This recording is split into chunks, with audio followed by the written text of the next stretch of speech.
أعوذ بالله من الشيطان الرجيم.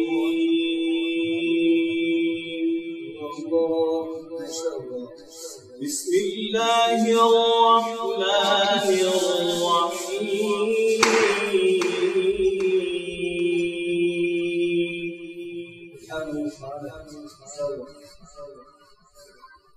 وقل رب أدخلني مدخل صدق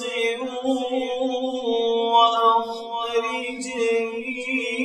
مخرج صدق واجعل لي من لدنك سلطانا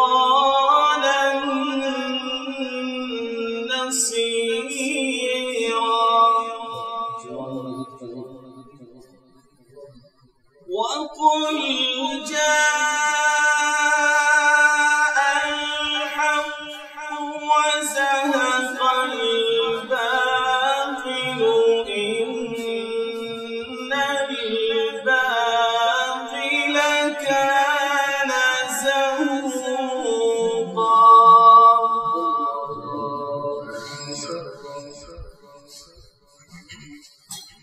وننزل من القرآن ما هو شفاء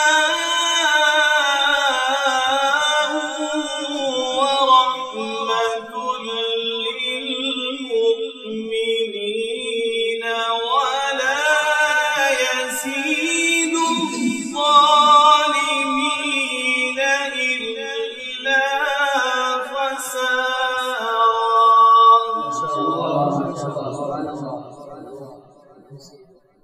وإذا أنعمنا على الإنسان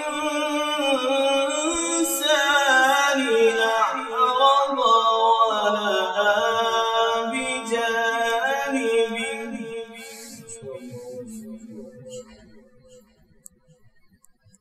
وإذا أنعمنا على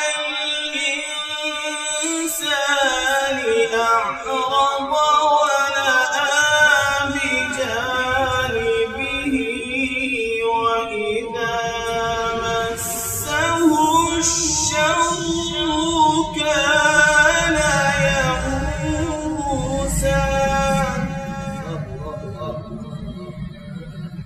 قل كل يعمل على شاكلته فربكم أعلم بمن هو أهدى سبيلا. صدق الله.